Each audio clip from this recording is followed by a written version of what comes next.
Hi, Melissa. Welcome to LINEA ROCK. Hi. Thank you for the invitation. Good to have you. So wonderful, beautiful, amazing singer of the Swiss symphonic metal band Ad Infinitum, which are from Montreal, but you're in Denmark at the moment, at home. Okay, so first album, Chapter 1, Monarchy, now becomes Unplugged as Chapter 1 Revisited, which is out December 4th on Napalm Records. Same track list in the same exact order of the songs. Why this idea of remaking the debut album acoustically? Is it like an original way to take your time, waiting, for everything to get back to normality, or it was planned already to have it also in the acoustic version? When we realized that we would probably not be able to tour at all this year after releasing our first album, we decided that we had to do something more. We were supposed to go on tour directly with the release, and then we had another tour plan, and both were canceled. And when it was uncertain, for the second tour, we thought, okay, this might not happen. We have to do something more. We cannot just release this album and then stay silent until I don't know when we can tour again. It was really uncertain. So we decided to do something more. And we had positive responses further to the release of the 2 bonus tracks that we did acoustically on the first album. So we thought, let's explore that path a little bit more. Do you think this acoustic soundscape added like extra atmospheres and extra taste to the songs? Was it actually your goal, and was it achieved? Will you bring maybe some of these songs live also in acoustic, maybe in a mini set, as soon as you'll be able to take the stage once again? Yeah, maybe. I hope so. We already played one of those songs in Cologne. We recorded this live show and we played one of the acoustic tracks. And we tried our best not to just deliver, this typical guitar version of a metal song. We really tried to create something new, a new atmosphere. And so that people who already know the album can rediscover those songs and feel different feelings. The original songs are pretty dark, and these songs have, for some of them, a Spanish vibe, for some of them a Greek vibe. So and most of this job has been done by our guitar player Adrian, who did a fantastic job. Because, usually symphonic metal is very full of stuff, a lot of, as you said, a lot of guitars, a lot of instruments. It's really way too much. So you're going the opposite way, and it's very interesting. Yeah, and the orchestrations have been replaced by layers and layers of guitars. Your music is very cinematic as well, and very melodic and sung beautifully. Which movie could this, acoustic album make the perfect soundtrack for, in your opinion? Which kind of movie, or maybe one movie that already exists? Oh, which kind of movie? Oh, this is a very hard question, actually. The acoustic album, it's even harder to reply for the acoustic album. But I would say something with adventure. Like, for example, there's some of the tracks that made me think about Assassin's Creed, the video game. And I know that they are adapting it into a movie, so maybe we could actually give them those songs for the adaptation. Okay. So, Melissa, masks are now, the new fashion out of necessity, let's say. A very current choice, I must say. What do inspire you for your masks that we saw in the video? And are, Kiss, Slipknot, Lordi, and Ghost, involved as an inspiration some way? Oh, you know what? Okay. When we filmed the video, obviously, when we decided the concept and when we filmed the videos, none of this was happening yet. Yeah. We filmed, it was in December, and the masks were done I think over the summer. So when we when we released the first video and then the second one, and Corona happened at the same time, we were really like, oh, this could go very wrong. Like people can very get offended. But thankfully, it went okay. And the whole idea was that we wanted to offer more than just a musical show. We wanted to, be on stage and offer also a visual show. Yeah. And I don't know, inspiration, you mentioned Ghost, for example. I think it's a good one. We cannot say this is a real concept album, but it's about Louis XIV, the King of France, and his, let's say, regal coven. What does fascinate you about, that past world, those times? Is it something that started in school for you? Yeah, this is something I started to learn at school because, I grew up in Switzerland, and you learn about Switzerland, about France, about Germany, about Italy, about the countries around Switzerland, basically.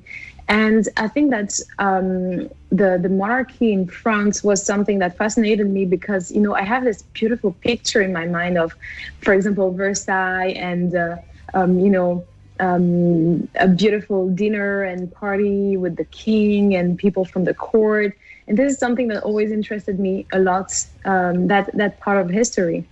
And but you said it right. We cannot say that it's a concept album because what I did is, after learning about it at school and afterwards through documentaries, series, films, podcasts, etc. I thought I wanted to be related to this topic, but also abstract enough so people can relate to these stories, and also put my own interpretation, not only say this is what happened this year, but also try to go deeper in the feelings of the people then, Ad Infinitum was originally meant as a solo project, which evolved into a band. Did you ever regret this choice? And now do you work actually as a band, or are you still, the undisputed boss? No, we are a band. At first, I wanted it to be a solo project because I really wanted to create the sound that corresponds the most to what I'm able to sing and what I like to sing, and to give it the direction I wanted. And it was supposed to be something very simple. I wanted to release just an EP of 5 songs and just release digitally and without, any pressure. And then I was working with Oliver Phillips, and we were investing a lot of time and energy into it. And it was evolving into something I really, really loved. And I thought, I really want to play it on stage. And I don't want it to be Melissa's project and some musicians, because I like the fact that when you have a real band, everyone can, first of all, everyone has his own experience and domain of expertise, and everyone feels more involved and wants to also make it his own, and it just feels so much better when you're a team, and when you can first of all have this good atmosphere with friends, because now we're friends and we communicate every day and we all have ideas, and also know that you're not the only one making decisions, but that there's other people who, we're 4 brains in the band, and 4 people who really want to make the best out of it. So I like it very much, and I will never regret the decision of making it a band. You're also the singer and front girl for Evenmore and Rage of Light, and you collaborated with Serenity and Workings. Are so many commitments, very difficult for a singer to manage. And above all, what must have a project to make you say, yes, I'm in, I accept, I sing on it? Well, I'm not the singer of Evenmore anymore, because after we toured together, the band for a little while got quiet, and we all had other commitments, and a part of the band continued and a part of the band stopped. Okay.